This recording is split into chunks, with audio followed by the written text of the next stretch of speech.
Hey, how's everybody doing? Welcome back to That's Hat Podcast on YouTube. Boom. This is the second part of that public domain comic reprint thing. These are the black and white ones I mentioned. This is from, it says Comic Collectors Classics Recollections. This is what became of Harvey. This is 90-something Collector's first issue, where you take the Silver Scream Tales of Fear and Terror. June, issue 1, $2, mature readers only. Read the last, man. I've got this really nice cover. What this was is early 90s. Harvey came back. They were republishing like old Black Hat stuff, a little Sad Sack, and their old horror stuff. They didn't have the Richie Rich rights as far as I know. I don't think they do anymore. And it was Lauren Harvey Productions, 1991. Come on, now these are black and white, but look at this art. To me, some of this stuff looks better in black and white. And above those mine, these were $2 a pop, and they're black and white, and they're on newsprint. The old Mr. Monster's on Mondo paper. It's recolored. It's got a few new pieces of art, and that was $1.75. But by the time this came out, comics were $1, $1 and a quarter. It's cool old art. I don't think they give you a guide to tell you who does this art, so I'm not sure. You'd have to look this shit up, but it shouldn't be too hard. Was it Comic Books Digital Museum or Comics Plus? Both of them have forums. I'm sure if you went there and posted these covers and I asked, they would be able to tell you. Especially if you can tell them the stories if they don't have copies themselves. So most of them people ain't gonna get reprint. The Body Maker. This was a cool one. Look at that. And you put a little handlebar mustache on there. Look like Corey G.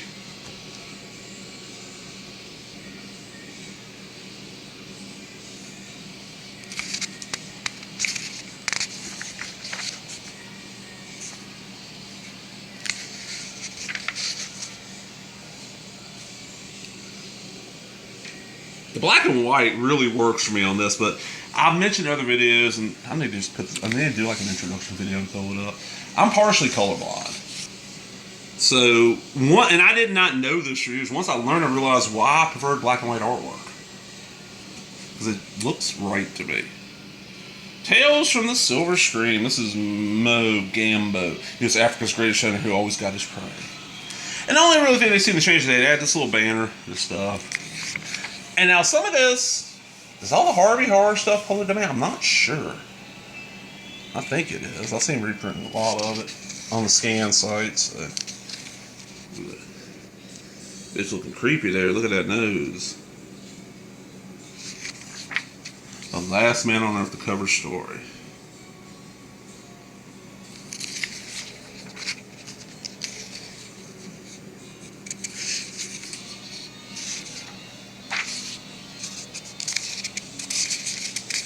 Yeah, fairly fun little stuff. The Curse of Cupid. And you got some good girl art there, man. Look at that. That was almost like a porno to some little 50s kid. Oh, look at that. I want to see some titties.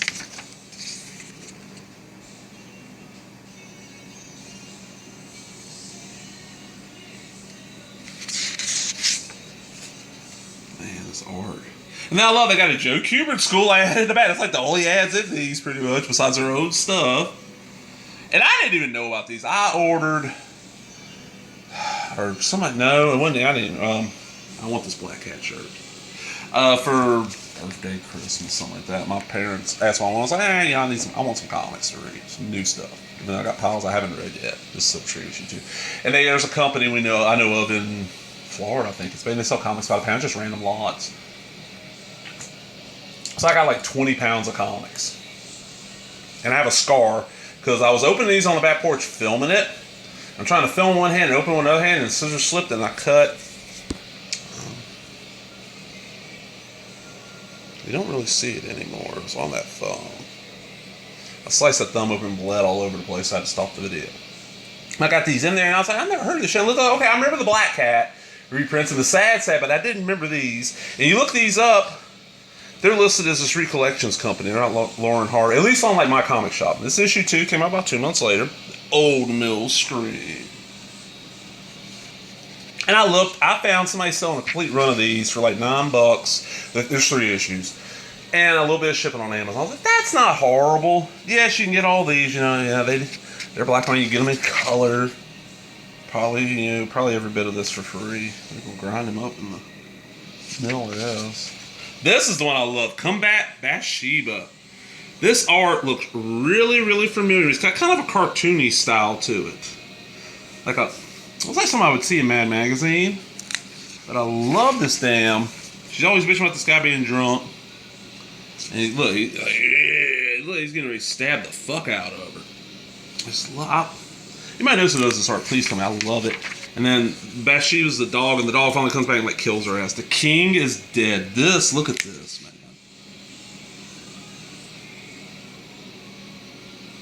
Yeah. Just gorgeous art. Look, that panel right there.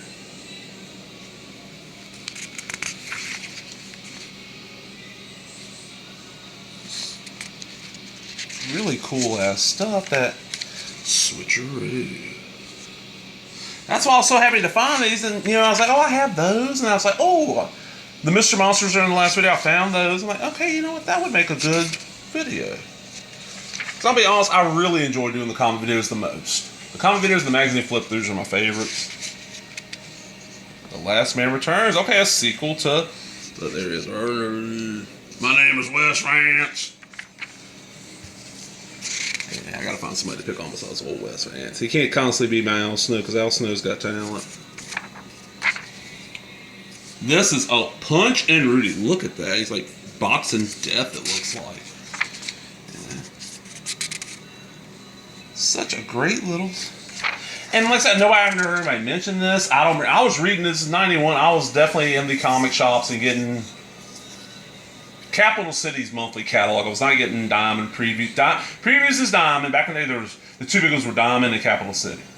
Diamond had previews. Capital City had Advance. I got Advance because all the comic shop I used, they pretty much all use Advance. And I found out later on why, because Advance had like a hub in Houston, one in New Orleans, one in Memphis, and like one in Atlanta. Like their major, from my understanding, their major hubs are down in the South, so you got your stuff quick, and you get returns and reorders fairly quick. Now they got a little rip there. Horrors in the Stone Age. Horror After Death. And then of course we get our ad for the next issue. And then, Mr. Smith, I ain't seen you comment in a while. I know you still watch. I know you mostly watch comments. There is a sad sack. Do you own this one, sir? If you could own only one of the 100 million Sad Sack comics sold, it should be this one, the original George Baker cartoons. There's Black Cat. And these aren't very expensive. The ones they have in stock at my comic shop. I have not looked for the stuff besides these actual issues at Amazon. This is the final issue. The coloring on the cover looks a little muddy to me, but that's me. It came out, it stayed bi-monthly. And I want to get this Red Devil. I know it's out there. I don't know about the man about the Werewolf Must Kill. Excuse me, I'm sorry about that. Great little, old classic horror. And that's what, that's something I mentioned in the first video, back in the day, you always heard, the only pre-code horror for reading was ECR. That's what I was hearing. But I think a lot of that was because at the time, I was hearing this from people that were a little bit older than me, like were old enough they were buying comics all through the 70s. I didn't start buying comics until about 77, 78. Towards the end of them, because I was born about in the middle of the 70s, But older cousins, they could still find a few ECs here and there, and they were hearing about them.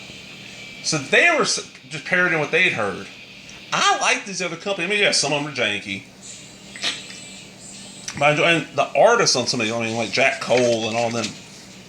The Three Musketeers, you're like, what? The Three Musketeers? I love this guy right here.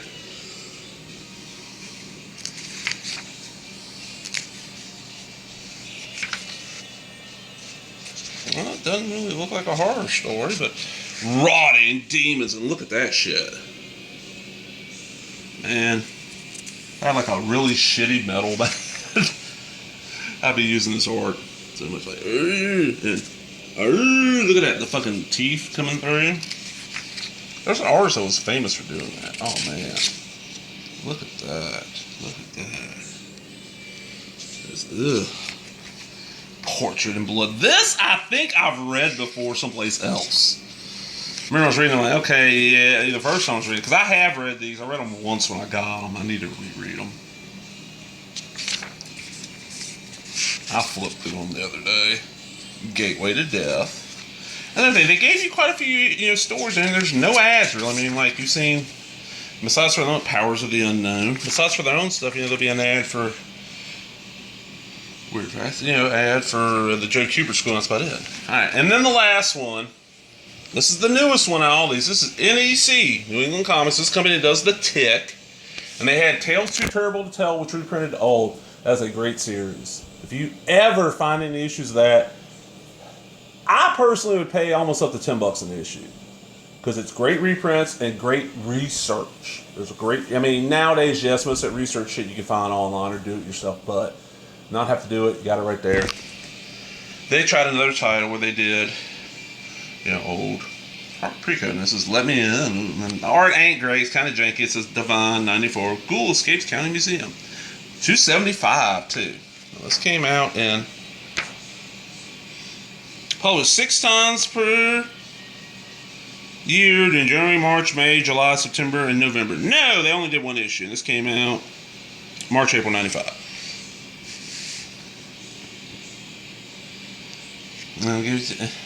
They did really good. I mean, these are black and white. Tales Too Terrible to Tell. I'm pretty sure it was, but they did really good jobs reprinting. They didn't add anything to them. I don't think they even touched up there. They just got the best copies they could. It's on newsprint.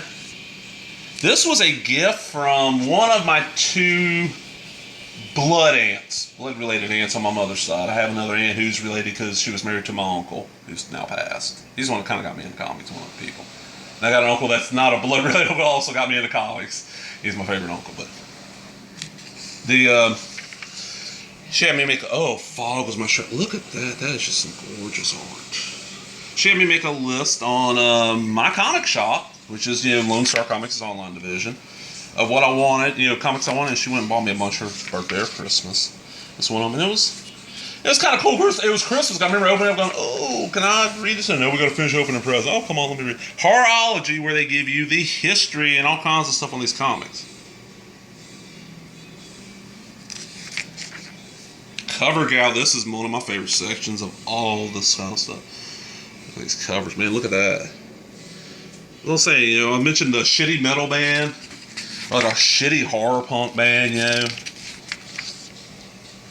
in a lonely place. And this is not an expensive book. This is like probably about $3. It's like, okay, that's not horrible. It's a little bit over cover. I like the way the paper's got a weird feel to it. Happily Dead. Man, I gotta really keep the the Roku controller in it, because this is not a song I want on my Pandora I don't like. And Buried Terror issue 2 that never happened. Then we get these other rags. Get the best on time comic. Tales Too Terrible to Tell.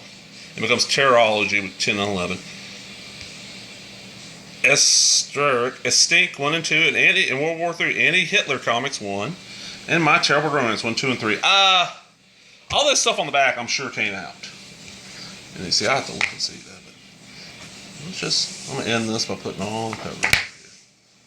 So we got, you see NEC just creates their own cover. That's just a recolored older cover from Harmony.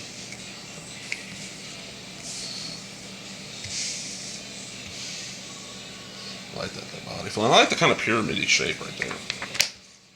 And there's the other one. It's going to do the Mr. Monsters, because this is the second part of a 2-part. There's the True Crime Jack Cole. Another True Crime. Not Jack Cole, but I'm not sure. And that's hope y'all enjoyed this. If you did, tell me what some of your old favorite pre-code comics are. And if you're into them, how'd you get into them? Did you get originals? Did you get reprints like I did here, in the 80s? And they're in the 70s too. I've seen some from the 70s, but 80s and 90s seem to be the big period. Now, because it's print on demand. Or did you, just get the scans? I hope everybody enjoyed that. If you did, give me that thumbs up, leave a comment, subscribe, all the other bullshit. Talk to everybody later. Bye-bye.